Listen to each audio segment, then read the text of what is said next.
As soon as we pull up, they rush towards us. My mic not even on, but that doesn't stop this crowd of Chinese migrants from venting to producer Yong Shong. They're angry having to wait in the cold for border patrol.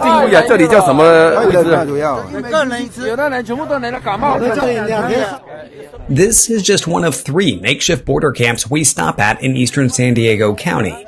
Alongside migrants from Latin America, at each camp, we meet dozens from China.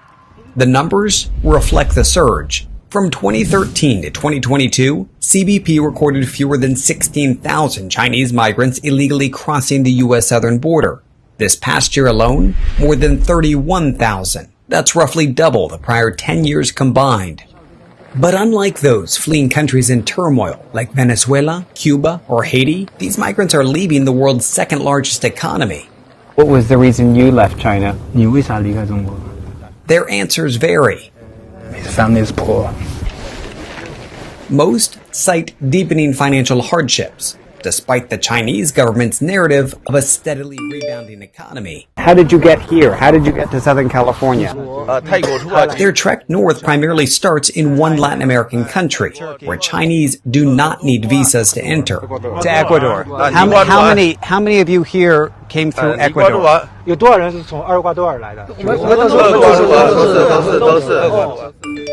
To really understand their journey and how it differs from other migrants, you need to see it in action.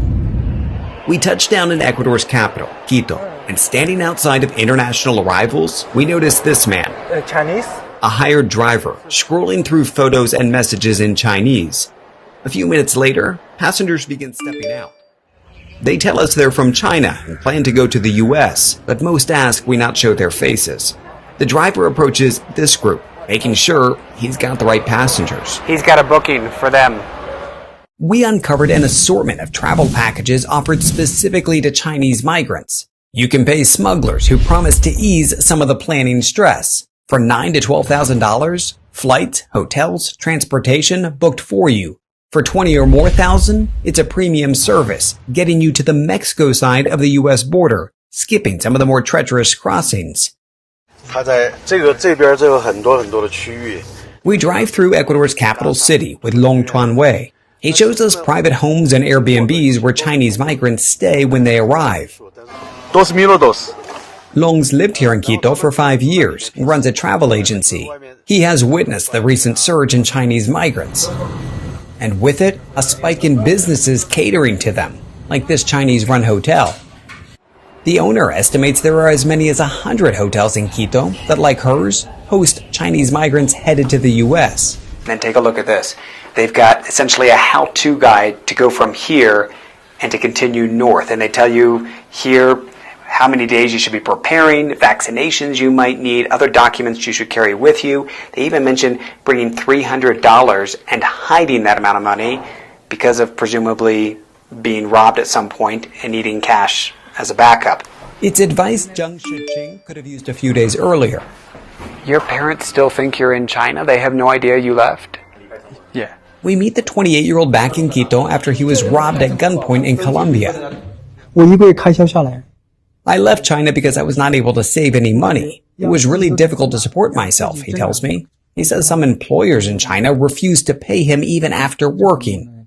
Even if they say the Chinese economy is strong, it is all about the upper class, he says. I wish I was never born. Living feels so exhausting.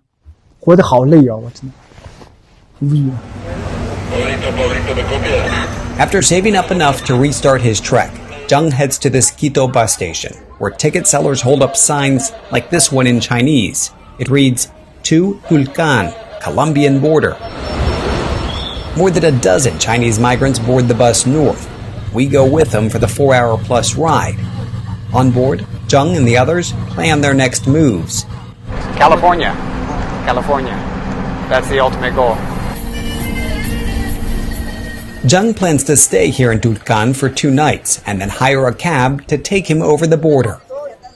As a lot of the Chinese migrants are able to pay their way in taxi to get to the international bridge crossing from Ecuador to Colombia, we've noticed a lot of folks, migrants from Latin American countries like these over here, not having the money to do that, so they walk. In the cold rain, we meet Angel and Isabel from Venezuela. Falta de moneda por el Okay, money. claro, no? Para hacer. Claro. Said it's really expensive to try to cross, so they have to walk. Tulcan residents tell me they see hundreds, if not thousands, of Chinese migrants passing through each week. And because they're often carrying more cash, they are now prime targets for corrupt police and cartels. But like Zhang, they remain determined. As we return home, he updates us on his trek. Over 2 weeks, Zhang travels through 5 Central American countries, at times messaging Chinese-speaking smugglers who remotely coordinate with local cartels to get him and others on vans, buses, boats, and on flights. It cuts his travel time down to about half that of most Latino migrants. But it's costly. By the time he reaches northern Mexico, he has spent more than $10,000, with one more border to go. A camera we set up facing the U.S. southern border captures weeks of crossings, thousands entering the U.S. through this gap in the wall. Group after group, day and night, you can hear these migrants shouting in Chinese. They end up where we started, San Diego County, burning fires through the night to keep warm, and during the day, expecting Border Patrol to pick them up. Just before New Year's, Zhang messages us that he too has crossed into the U.S. and is waiting to be processed for asylum. American. Joining the thousands who've crossed before him and the many more to come.